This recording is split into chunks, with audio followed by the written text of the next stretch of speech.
एक बहुत ही महत्वपूर्ण जो दिन है, इस दिन की महिमा के बारे में कुछ चर्चा करने का मैं इधर प्रयास करता हूँ। तो सभी भक्त कृपया करके मुझे आशीर्वाद दें। तो आज का दिन है बहुलाष्टमी का और राधा कुंड का आविर्भाव दिवस। राधा कुंड और श्याम कुंड दोनों का आविर्भाव दिवस है। तो ये जो कार्तिक महीना है बहुत ही विशेष महीना है। तो इस महीने में अनेक सारे उत्सव आते हैं। तो कार्तिक महीने को कार्तिक महीने की अधिष्ठात्री देवी है श्रीमती राधिका, श्रीमती राधा रानी। तो इसीलिए भगवान कृष्ण को ये महीना बहुत प्रसन्न, बहुत पसंद होता है। जय श्री श्री राधा नील माधव की जय। तो इसलिए इस महीने में बहुत लाभ बताए गए हैं अलग अलग शास्त्रों में। तो जिसके बारे में हमने रविवार के दिन शाम के कार्यक्रम में चर्चा किया, अलग अलग शास्त्रों से कार्तिक महीने की महिमा। तो ये बहुलाष्टमी, इसके बारे में कुछ चर्चा करने का प्रयास पहले करते हैं। तो बहुलाष्टमी एक गाय जिसका नाम था बहुला, तो इसके आधारित इसके संदर्भ में ये कथा आती है। तो वृंदावन में जैसे हमें मालूम है, वृंदावन गोकुल वृंदावन, गोलोक वृंदावन, मतलब गौओं से भरा हुआ है कि नहीं। तो एक बार बहुला नामक एक गाय, तो वो घास चर रही थी, तब एक बाघ आया वहां पे उस गाय को मारने के लिए। तो बहुला बहुत ही एक पालतू जानवर गाय होती है, तो बहुत ही नम्र स्वभाव की थी। तो उसने उस बाघ से कुछ वार्तालाप किया। उसने बताया कि मेरी जो बछड़ा है वो दूसरे जगह में है, उसको मुझे दूध पिलाना है, वरना वो मर जाएगी, वो भूखे मर जाएगी। इसलिए कृपया करके मुझे थोड़ा उसको दूध पिलाने की अनुमति दीजिए। हाँ, मैं उसको दूध पिला के फिर वापस आपके हवाले में आ जाऊंगी।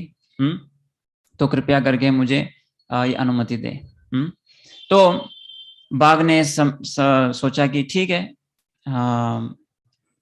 तो उन्होंने अनुमति दे दी। तो फिर वो गाय बहुला अपने जो मालिक है उसके पास गई, और उसी प्रांगण में वो उसकी जो बच्ची है वो भी थी। जब ब्राह्मण, जो ब्राह्मण नहीं, उसके जो मालिक है उसको, वो ब्राह्मण ही थे तो उस ब्राह्मण को पता लगा कि इस तरह की घटना हुई है। तो ब्राह्मण ने सोचा कि आपके बदले में मैं जाता हूँ और मैं उस बाघ का एक शिकार बनता हूँ। इस तरह से वो ब्राह्मण ने अपने जीवन को न्योछावर करने का उन्होंने निर्णय लिया। और वो जो बछड़ा है वो बछड़ा ने भी ये सब होते हुए देखकर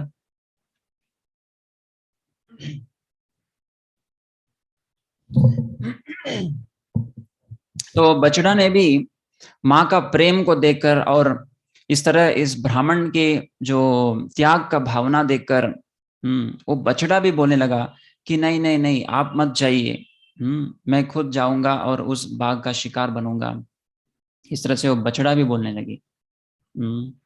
तो ये सब एक दूसरे को बोल रहे थे, और मैं जाऊंगा मैं जाऊंगी ऐसे बोल रहे थे।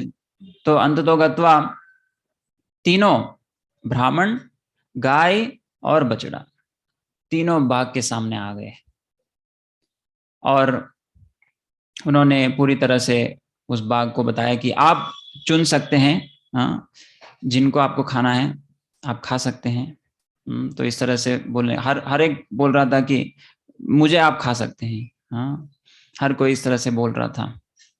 तो जब ये घटना घट रही थी तब भगवान कृष्ण उस जगह पे आ गए। क्योंकि वो धर्म के मूर्तिमान स्वरूप है भगवान कृष्ण, और व्रज के वो मालिक हैं।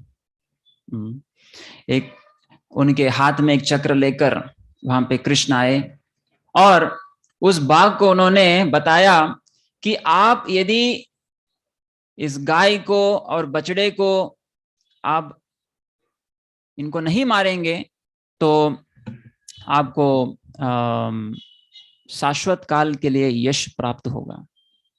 तो इस तरह से भगवान कृष्ण ने उस बाघ से समझौता की, और इस तरह के आशीर्वाद देने के लिए वो तैयार थे।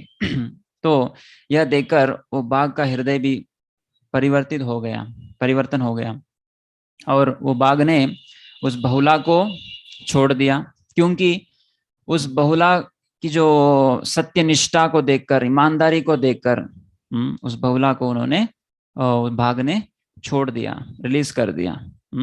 और वो बछड़ा और बहुला दोनों ने ब्राह्मण के शरण में आ गए, और भगवान कृष्ण उस बाघ को संपूर्ण आशीर्वाद प्रदान किया। तो भगवान कृष्ण भी उस बहुला की जो चरित्र को देखकर बहुत संतुष्ट हुए, और इसीलिए उस वन जहाँ पे ये घटना घटी, उस वन को भगवान कृष्ण ने घोषणा की कि ये वन आज से बहुला वन करके कहलाएगा। तो इसलिए बहुला वन करके जो 12 वन है वृंदावन में, उनमें से एक वन है बहुला वन। और भगवान के आशीर्वाद से बहुला जो है अगले जीवन में भगवान की एक पत्नी बनती है। भगवान की एक पत्नी के रूप में वो अगले जन्म में आती है। तो इस तरह से ये जो घटना घटी वो बहुलाष्टमी के दिन, आज के दिन घटी, कार्तिक महीने की कृष्ण पक्ष की अष्टमी के दिन। तो इसलिए इस दिन को बहुलाष्टमी का नाम मिल गया। तो आज और एक महत्वपूर्ण दिन है राधा कुंड का आविर्भाव दिवस। तो राधा कुंड के आविर्भाव दिवस के संदर्भ में भी हम कुछ चर्चा करने का प्रयास करेंगे। तो जैसे मैं बता रहा था, इस महीने को बहुत ही महत्वपूर्ण माना गया है। अलग अलग शास्त्रों में इसकी गुणगान बहुत अधिक मात्रा में की गई है। जिस तरह चारों युग में सत्ययुग सर्वश्रेष्ठ माना गया है, और सब नदियों में गंगा नदी सर्वश्रेष्ठ माना जाता है, और उसी तरह से 12 महीनों में कार्तिक महीना सर्वश्रेष्ठ माना गया है। तो इस महीने में बताया जाता है कि थोड़ा भी कुछ हम भक्ति कर लें तो उसका हजारों गुना लाभ हमें प्राप्त होता है। सिर्फ भगवान को थोड़े समय के लिए हम दिया चढ़ाते हैं तो लाखों कल्पों में किया हुआ जो पाप है वो सब भस्म हो जाते हैं। एक कल्प क्या है? 1000 मतलब 4 युगों का 1000 गुना हम किए तो उसको एक कल्प बोलते हैं। भगवान का ब्रह्मा जी का एक दिन एक कल्प बताया जाता है। तो इस तरह से लाखों कल्प में जितना पाप किया है वो सब मिट जाएगा हमारे जीवन से। तो इस तरह से अनेक इसकी महिमा बताई गई है अलग अलग शास्त्रों में। तो इस महीने को ऊर्जा व्रत भी बोलते हैं। इस जो व्रत, कार्तिक व्रत जो करते हैं इस महीने में, उसको ऊर्जा व्रत भी कहा जाता है। तो राधा रानी का एक और नाम है ऊर्जा देवी या ऊर्जेश्वरी करके बोलते हैं, ऊर्जेश्वरी। तो इस महीने को ऊर्जा महीना भी बोलते हैं, और इस व्रत को ऊर्जा व्रत बोलते हैं। तो देखिए अलग अलग जो बाहर के लोग हैं वे भी इस महीने को बहुत श्रेष्ठ मानते हैं और तपस्या करते हैं, कुछ भक्तिमय कार्य कर लेते हैं, लेकिन उनका जो दृष्टिकोण है वो अलग रहता है। वो सोचते हैं कि किस तरह से हमें कुछ धर्म अर्थ काम की प्राप्ति हो। मोक्ष के बारे में तो कोई सोचता नहीं आजकल। तो धर्म अर्थ काम कैसे बढ़ जाए हमारे जीवन में, इसके बारे में सोचते हैं। लेकिन भक्त वैष्णव जो है वो देखता है कि जो भी विशेष दिन है, जो भी विशेष महीना है, तो इसके बारे में अलग अलग तपस्या, व्रत, एकादशी जो हम व्रत करते हैं, तो ये सब का ध्येय एक ही होता है कि हम किस तरह से कैसे हम हमारी जो शारीरिक चेतना को कम करें, हाँ, और ज्यादा से ज्यादा भक्ति में लग जाए, भक्तिमय कार्य में लग जाए। उपवास करके बोलते हैं, है कि नहीं, एकादशी उपवास। तो उपवास लोग सोचते हैं कि हमें क्या करना है, कुछ खाना नहीं है, तो कुछ खाया नहीं तो क्या होगा, बहुत वीक हो जाएंगे, इसलिए वो लोग क्या करते हैं, जाके सो जाते हैं पूरा दिन। तो ये उपवास होता है। हाँ, लोग सोचते हैं मैं कुछ खाया नहीं इसलिए मैं उपवास कर लिया। नहीं, उपवास का असली अर्थ क्या होता है, उपवास मतलब उप मतलब समीप में, वास मतलब वास करना। तो समीप में वास करना मतलब भगवान के समीप रहना। इसका अर्थ यह भी नहीं है कि हम डीटी रूम में जाके सो जाए और पूरा दिन वहीं पे रहे, ये अर्थ नहीं होता है। तो भगवान के समीप रहना मतलब भगवान की प्रसन्नता के लिए भक्तिमय कार्यों में लगना। जैसे एकादशी के दिन हम ज्यादा से ज्यादा जप करते हैं, और कार्तिक महीने में बताया जाता है कि हम थोड़ा ऐसा कुछ भक्ति कार्य ज्यादा करने का संकल्प भी लेने से बहुत लाभदायक होता है। जैसे कुछ भक्त 4 माला ज्यादा करते हैं, या कोई 16 माला ज्यादा करता है, ऐसे अलग अलग भक्त अलग अलग व्रत करते हैं इस तरह से। या कोई श्रीमद् भागवतम रोज पढ़ूंगा पढ़ूंगी, इस तरह से व्रत लेते हैं, संकल्प करते हैं। तो ये हेतु है कि हम ज्यादा से ज्यादा भक्तिमय कार्य में लगे। तो हमें मालूम है कि कैसे भगवान कृष्ण जन्माष्टमी के दिन पर जन्म ले, और उसी तरह से राधाष्टमी के दिन श्रीमती राधा रानी का आविर्भाव हुआ, है कि नहीं। लेकिन ये जो दिन है ये बहुत ही महत्वपूर्ण है, क्योंकि दोनों कृष्ण और राधा रानी का जन्म इस दिन पे हुआ है। क्यों? क्योंकि बताया जाता है कि राधा कुंड श्रीमती राधा रानी से अभिन्न है, और श्याम कुंड श्री कृष्ण से अभिन्न है, इसलिए दोनों का आविर्भाव आज हुआ है, इसलिए ये दिन बहुत ही विशेष है कि नहीं।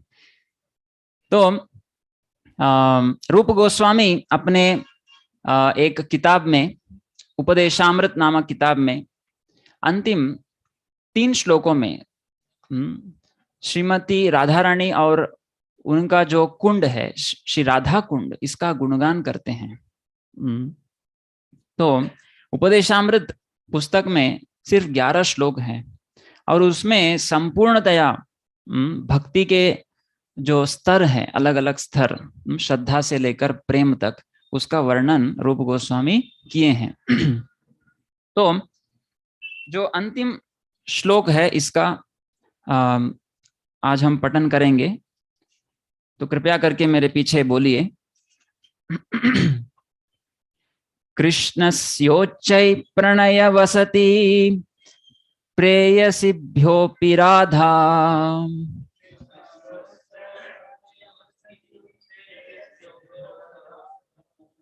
इधर थोड़ा शेयर करता हूँ इधर।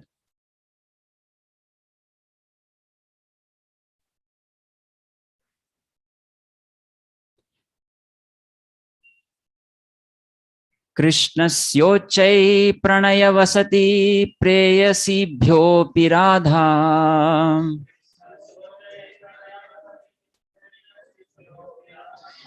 कुंडम चास्या मुनिभिरभितस्तादृक् एव व्यधायि।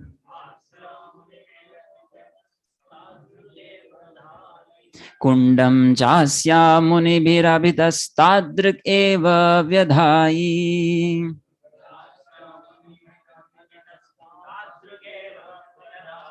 तत्प्रेष्टैरप्यलम् असुलभं किं पुनर्भक्तिभाजाम्।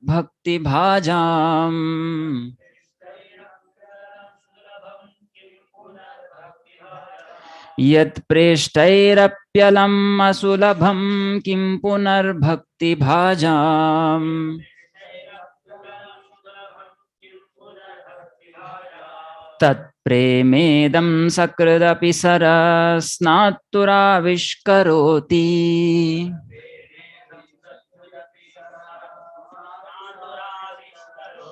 तत्प्रेमेदं सकृदपि सरः स्नातुराविष्करोति।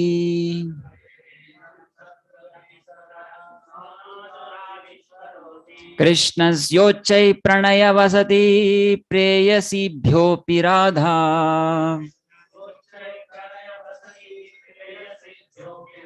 कुण्डं चास्या मुनिभिरभितस्तादृगेव व्यधायि।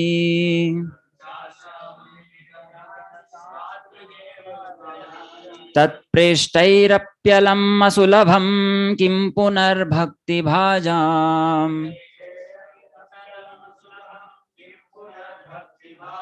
तत्प्रेमेदं सकृदपि सरः स्नातुराविष्करोति।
तो इसका अर्थ इंग्लिश में पढ़ता हूँ, हिंदी अनुवाद नहीं है मेरे पास। Of the many objects of favoured delight and of all the lovable damsels of Vrajabhumi, Srimati Radharani is certainly the most treasured object of Krishna's love. Krishna's yochai pranaya vasati preyasibhyopi radha.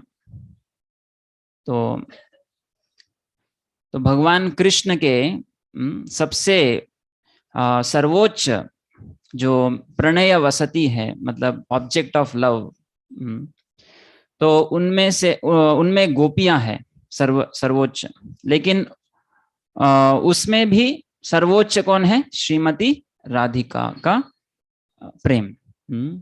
तो and in every respect her divine Kund is described by great sages as similarly dear to him.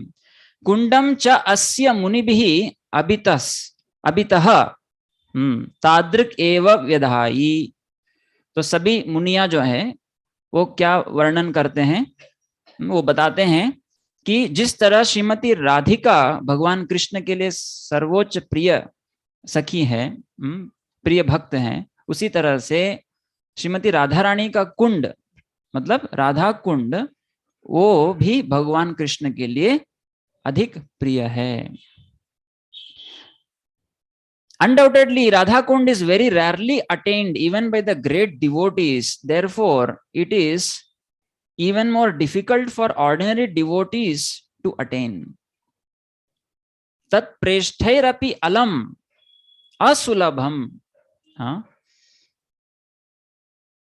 तो जो भगवान के जो रागानुगा भक्ति करके प्रेम के स्तर को प्राप्त किया है, उनको ही ये राधा कुंड की प्राप्ति हो सकती है,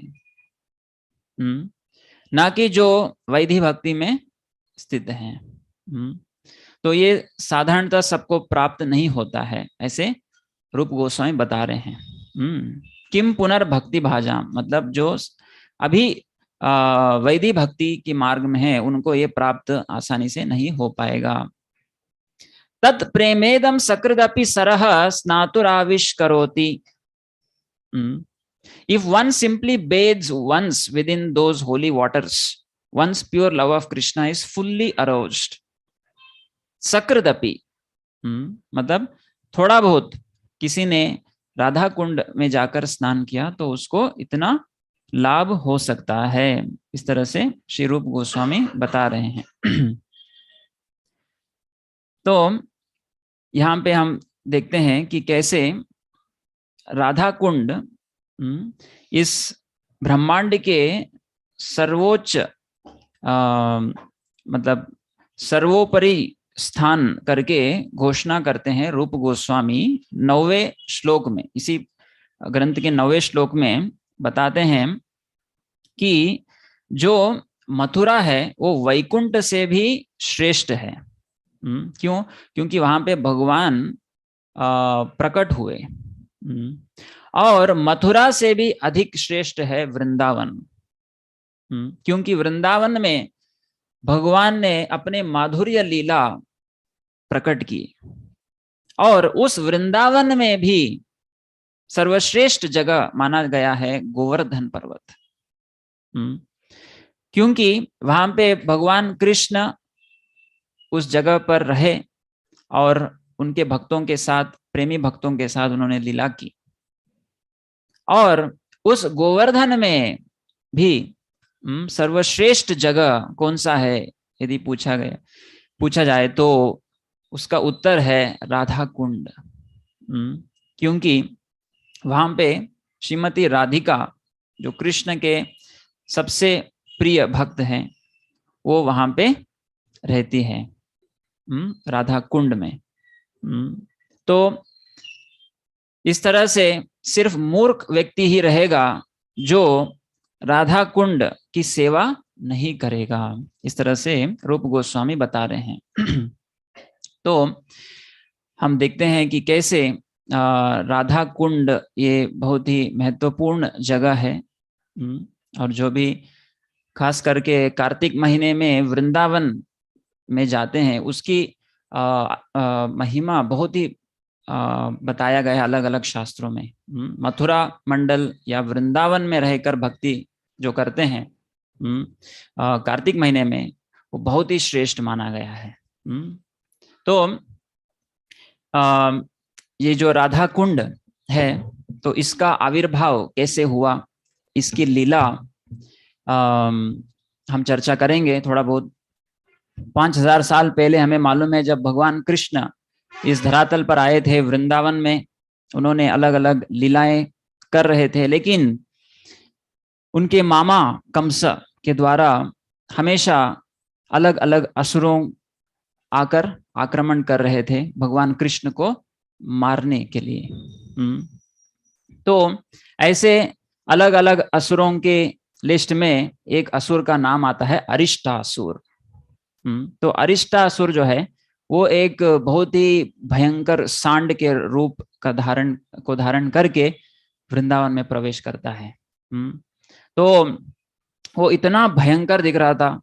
सांड वैसे तो आप देखे रहेंगे, गाय तो बहुत मुलायम पालतू जानवर है, लेकिन सांड जो रहता है वो बहुत ही भयंकर दिखता है ना। तो कोई उसके पास में जाए तो अपना जो सिंह है उससे आक्रमण करता है कि नहीं। तो इसलिए ज्यादातर हम सांड को जाके हाथ नहीं लगाते, है कि नहीं, थोड़ा डरते हैं। तो ये साधारण सांड नहीं था, ये सबसे भयानक असुर के रूप में, असुर एक सांड के रूप में आया है। तो उसके बहुत लाल लाल आंखें थे और उसका जो हम्प है, क्या बोलते हैं, कुबड़ बोलते हैं सांड के ऊपर जो रहता है, हाँ, इतना बड़ा बड़ा था। एक बताया जाता है कि एक पर्वत के समान, बहुत बड़ा था। और हाँ, कंधा नेक प्रभु जी, कंधा बैक, हाँ कंधा, ओके बैक, तो इस तरह से जोर से चिल्लाते हुए, आवाज करते हुए वृंदावन में प्रवेश किया। और सभी वृंदावन के जो निवासी हैं बहुत ही भयभीत हो गए और इधर उधर भागने लगे। और बताया जाता है कि जो गर्भवती स्त्रियां थी, उनका गर्भपात होने लगा इस सांड के आवाज को देखकर, सुनकर।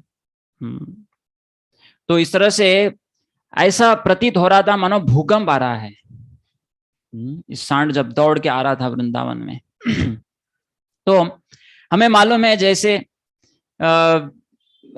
जैसे कभी भी कुछ कथरा होते हैं वृंदावन में, तुरंत सब ब्रजवासी क्या करते हैं, हे कृष्ण हे गोविंद, भगवान कृष्ण के नाम को पुकार कर उनके शरण में जाते हैं। तो इसी तरह से इस समय भी सब ब्रजवासी जो है वो भगवान कृष्ण को पुकारते हैं। तो ये भगवान के भक्त का लक्षण होता है। जब भी जीवन में कुछ समस्या होती है तो कृष्ण को याद करते हैं। और जब भी कृष्ण को याद करते हैं तो भगवान कृष्ण वहां पे उपस्थित रहते हैं हमारे रक्षा करने हेतु। जैसे द्रौपदी ने भी पुकारा भगवान को, तो वहां पे भगवान उपस्थित रहे। तो इस तरह से हमें ये ट्रेनिंग लेना है। तो हम देखते हैं जब इस तरह से अरिष्टासुर वृंदावन में प्रवेश किया तो सभी ने भगवान कृष्ण के का शरण ग्रहण किया। तो जब अरिष्टासुर को देखा भगवान कृष्ण ने, तो कृष्ण एकदम नॉर्मल लग रहे थे, कुछ ऐसा भयभीत नहीं हुए, कुछ ऐश्वर्य का प्रदर्शन नहीं किया। उनके ग्वाल बाल के साथ खेल रहे थे। तो शाम का समय था ये, जब सूर्यास्त हो रहा था वो समय था। तो भगवान कृष्ण ऐसे ही एक मित्र के ऊपर लेटे थे और एकदम नॉर्मल लग रहे थे। तो अरिष्टासुर ने जब इस तरह से देखा कृष्ण को तो उसका क्रोध और भी बढ़ गया। अरे, इतना बड़ा भयंकर शरीर धारण करके मैं आ रहा हूँ और इसको ललका रहा हूँ, लेकिन एकदम साधारण है ये कृष्ण। तो ये देखकर अरिष्टासुर ने कृष्ण के ऊपर आक्रमण किया। तो भगवान कृष्ण ने क्या किया, उसके सिंग को लेकर दूर ऐसे फेंक दिया। जय श्री श्री राधा नील माधव की जय।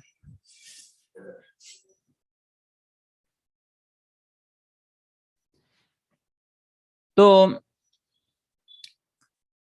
इस तरह से दूर फेंका तो फिर से अरिष्टासुर अपना पूरा शक्ति को वापस संचारित करके फिर से कृष्ण के ऊपर आक्रमण किया। तो इस तरह से भगवान कभी भी खेल खेलते हैं। हाँ, तो एक ही बार चाहिए तो मार सकते हैं, लेकिन अपने भक्तों की जो प्रेम है उसको बाहर लाने के लिए इस तरह से भगवान खेलते हैं। जो भी खिलौना अपने मामा भेजते हैं, इस तरह से उसके साथ खेलते थे। तो अंततोगत्वा हमें मालूम है कि वो असुर मरने वाला है, लेकिन भगवान कभी कभी ऐसा नाटक करते हैं कि मैं हार रहा हूँ। तो इससे सब ब्रजवासियों को भगवान कृष्ण के प्रति जो प्रेम है वो बाहर निकल के आ रहा था।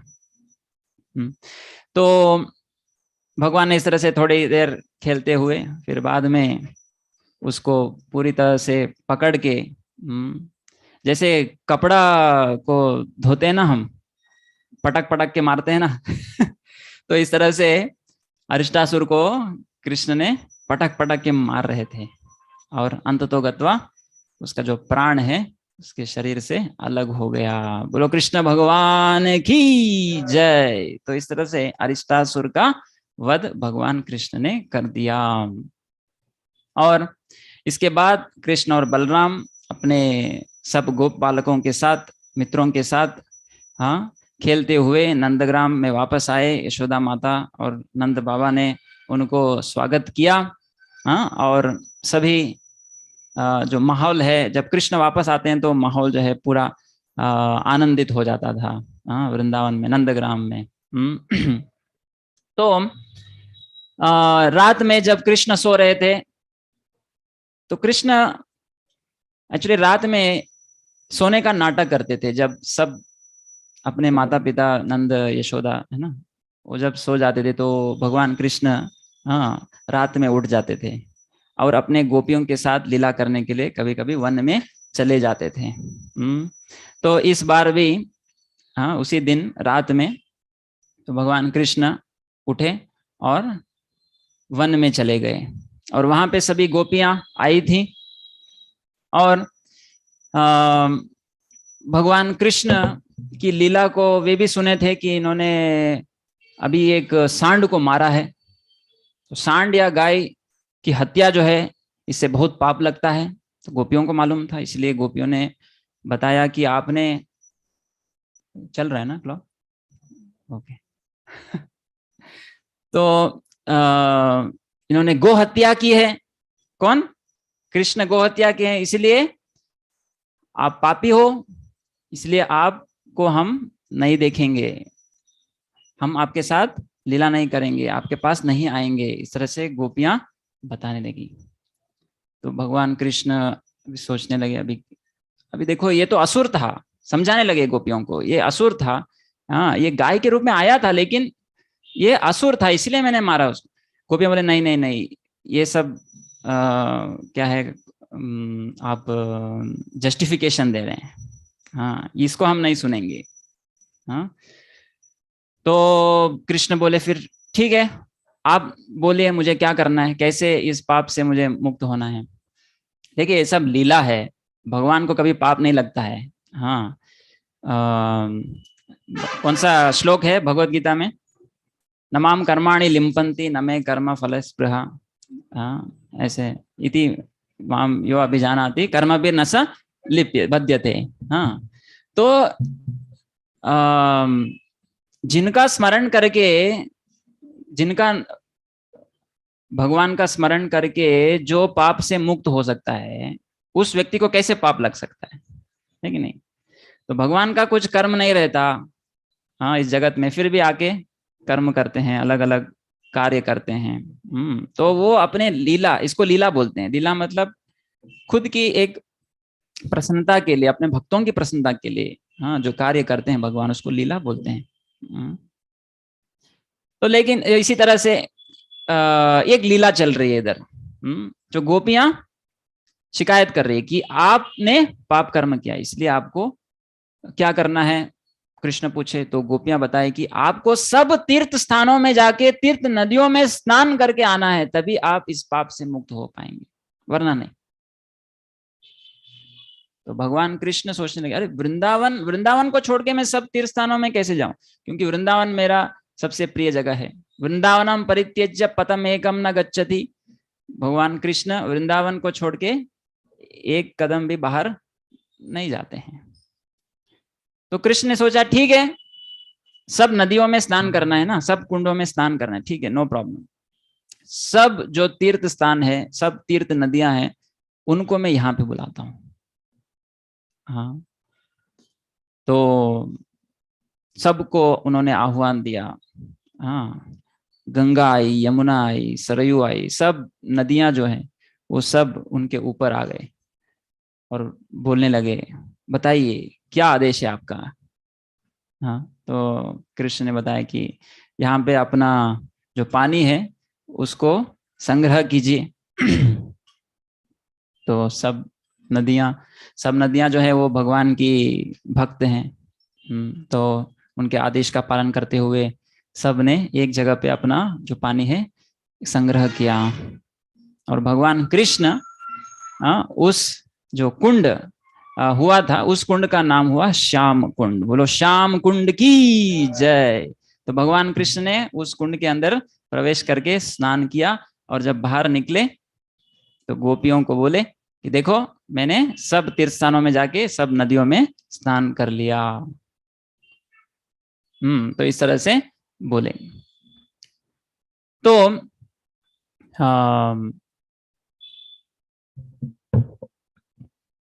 हाँ अभी क्या हुआ, जब कृष्ण श्याम कुंड में स्नान किए, फिर बाद में इस तरह से बताए, तो कृष्ण अभी शिकायत करने लगे गोपियों के प्रति। तो उन्होंने बताया कि आपने अरिष्टासुर के साइड से आपने वादा की, मतलब उनका साइड लिया आपने। किसका साइड? अरिष्टासुर का साइड लिया। हाँ, तो इसीलिए आप भी पापी हो गए हैं। हाँ, क्योंकि वो असुर था, इसलिए आपने असुर का साइड लिया, इसलिए आप भी पापी हो। तो इसलिए आपको भी उस पाप से मुक्त होना है, ऐसे कृष्ण ने गोपियों को बताया। तो गोपियां भी सोची कि ठीक है, हम भी जैसे कृष्ण ने सब नदियों को बुलाया, हम भी बुला दें। तो एक जगह था जहाँ पे जो जहाँ पे वो अरिष्टासुर अपना पैर रखा था, तो उसी जगह को उन्होंने सोचा कि इसको एक कुंड बनाते हैं पहले। तो गोपियां ने सब अपने जो कंगन है वो सब लेके आए और खोद रहे थे भूमि को, और बड़ा कुंड बनाए। और तो कृष्ण, फिर सब गोपियां सब नदियों को बुला रहे थे, लेकिन कोई नहीं आ रहा था। सब सोचने अभी क्या करें। तो फिर कृष्ण ने बताया कि आप चाहिए तो इस नदी से थोड़ा पानी आप ले लीजिए और अपने कुंड में उसको भर दीजिए। इस तरह से कृष्ण ने बोला, लेकिन गोपियां नहीं नहीं नहीं, हम नहीं कर सकते ऐसा। क्योंकि आपने इस कुंड में स्नान किया, इसलिए ये पानी भी दूषित हो गया है, क्योंकि आपका पाप इसके अंदर चला गया, इसलिए ये दूषित हो गया, इसलिए हम इसमें स्नान नहीं कर सकते हैं। तो फिर सब गोपियां घड़ा लेने लगी, एक एक घड़ा ली हाथ में, और पास में ही मानसी गंगा, गोवर्धन के पास में हम देखते हैं मानसी गंगा, जहां से हम परिक्रमा स्टार्ट करते हैं, मानसी गंगा। तो वहां पे जाके एक एक घड़ा पानी लेके आकर इसको भरने लगी। इतना कुंड को भरना मतलब ये साधारण बात नहीं है कि नहीं, बहुत बड़ा कुंड। तो गोपियां ऐसे करने लगी। तो पूरा पसीना छूट रहा था शरीर से। तो कृष्ण देख रहे थे, और सब नदियां भी देख रहे थे ऊपर से, क्योंकि वहीं पे आए थे ना, सब देख रही थी लीला जो चल रहा है। तो फिर उनको बहुत ही क्या है, हाँ, रोना आ रहा था, उनको कष्ट लग रहा था।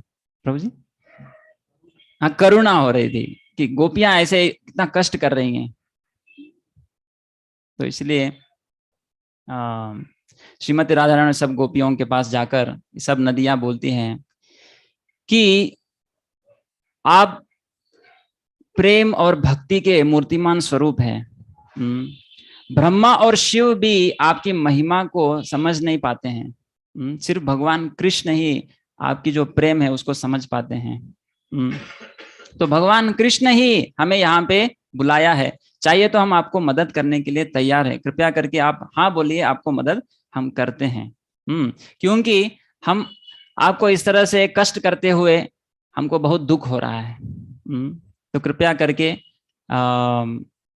हमारी जो इच्छा है, हमने जो प्रकट किया है, कृपया करके आप स्वीकार करें। इस तरह से सब नदियां गोपियों को बोल रही थी। तो श्रीमती राधा रानी ने बोला ठीक है, क्योंकि उनकी जो प्रार्थना सुनकर श्रीमती राधा रानी बहुत खुश हो गई। तो फिर श्रीमती राधा रानी के अनुमति से सब नदियां उस कुंड में भी उनका पानी दे दिया। तो उस कुंड का नाम पड़ गया राधा कुंड। बोलिए श्री राधा कुंड की जय। तो भगवान कृष्ण बोलते हैं कि आपका जो कुंड है ये मेरे कुंड से भी बहुत सुंदर दिख रहा है। हाँ, और वे बोलते हैं कि मेरे कुंड के प्रति जितना जो प्रेम है उससे भी अधिक आपके कुंड के प्रति है मेरा। और उन्होंने बताया कि हाँ, श्रीमती राधा रानी बताती है कि जो भी व्यक्ति इस कुंड में आकर स्नान करता है उसको मेरे अंदर जो आपके प्रति प्रेम है वो मैं उस व्यक्ति को प्रदान करूंगी। इस तरह से श्रीमती राधा रानी ने भी एक आशीर्वचन बताया या एक आशीर्वाद दिया सभी भक्तों के लिए। तो विश्वनाथ चक्रवर्ती ठाकुर बताते हैं कि गोलोक वृंदावन में राधा कुंड और श्याम कुंड शाश्वत काल के लिए वहां पे स्थित रहता है। वहां पे राधा और कृष्ण का जो प्रेम के कारण जो अश्रु बहता है, उससे ये दो कुंड बनती है गोलोक वृंदावन में। तो this is two kund in liquid prem of Radha and Krishna, एक द्रव्य रूप में है, ऐसे बताते हैं। तो 5000 साल पहले ये घटना घटी थी, लेकिन बाद में जब भगवान कृष्ण और सब व्रजवासी अपने धाम में वापस चले जाते हैं, तो वज्र परीक्षित महाराज राजा बनते हैं, हमें मालूम है। तो वज्रनाभ को मथुरा का एक राजा घोषित करते हैं। तो वज्रनाभ मथुरा और वृंदावन में जाके सब भक्तों को पूछते हैं कि कहाँ कहाँ पे भगवान की लीलाएं हुई। तो उसका पुनरुत्थान करने का वो सोचते हैं। हमें मालूम है अनेक जो विग्रह है वो वज्रनाभ ने उसको स्थापना की है। तो लेकिन उसके पहले वज्रनाभ अलग अलग जगह पे ढूंढ रहे थे, लेकिन उनको कुछ ठीक से मालूम नहीं पड़ रहा था। तो बताते हैं कि वज्रनाभ एक कल्प वृक्ष के नीचे जाके प्रार्थना करते हैं भगवान कृष्ण को कि कृपया करके आपकी जो तीर्थ जो स्थान है, लीला स्थली है, उसको आप मुझे प्रकट कराइए, मेरे द्वारा प्रकट कराइए। इस तरह से वो प्रार्थना करते हैं। तो भगवान कृष्ण उनको आशीर्वाद प्रदान करते हैं। और वज्रनाभ ही थे जो पहले श्याम कुंड और राधा कुंड को उन्होंने ढूंढ निकाला अनेक सालों के बाद। तो इसके बाद अनेक सदियां बीतने के बाद फिर से ये लुप्त हो गया था। और चैतन्य महाप्रभु, जैसे मालूम है कि रूप और सनातन गोस्वामी को सब तीर्थ स्थलों को उन्होंने पुनरुत्थान करने के लिए आदेश दिया था, लेकिन राधा कुंड और श्याम कुंड चैतन्य महाप्रभु ने सोचा कि मैं खुद इसको ढूंढ निकालूंगा। तो चैतन्य महाप्रभु जब आए थे वृंदावन, 2 महीने वहां पे रुके थे, तो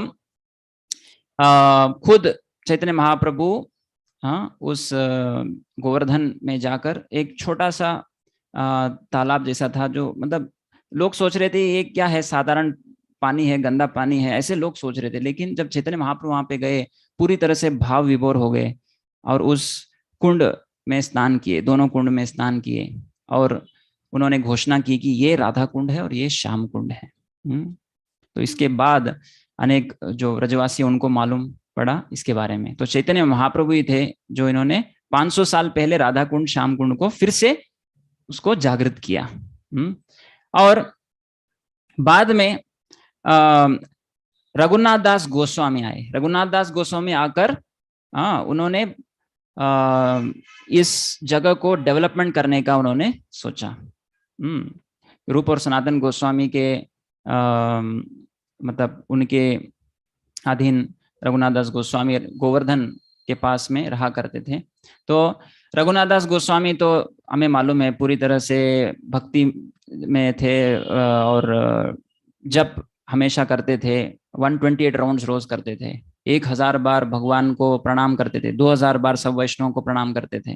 और पूरी तरह से उपवास करते थे। 3 दिन में 1 बार थोड़ा छाछ लेते थे। इस तरह से उनकी भक्ति थी।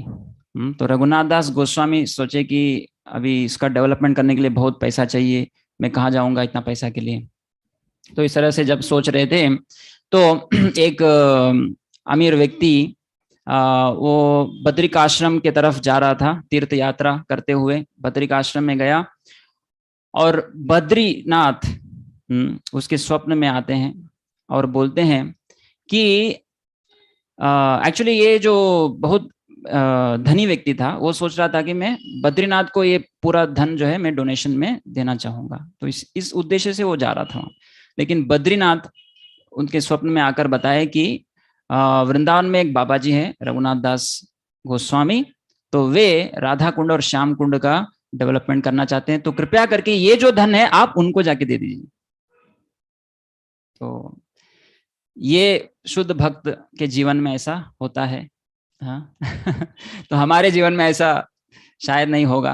हाँ, तो जो शुद्ध भक्त हैं वो भजनानंदी पूरी तरह से भजन में रहते हैं और भगवान उनकी इच्छाओं को जानते हैं और उसके अनुसार हाँ सब धन जो है वो भेज देते हैं। लेकिन हमारे जीवन में शायद ऐसा नहीं होगा, तो हमें कुछ प्रयास करना चाहिए। उस प्रयास को देकर भगवान खुश होके शायद अंततोगत्वा वही सब करने वाले हैं, वही धन भेजने वाले हैं, लेकिन हमारा प्रयास बहुत महत्वपूर्ण होता है। लेकिन गोस्वामी पूरी तरह से भगवान के भक्ति में मग्न थे, तो उनको समय नहीं था ऐसे बाहर जाके डोनेशन कलेक्शन करने का।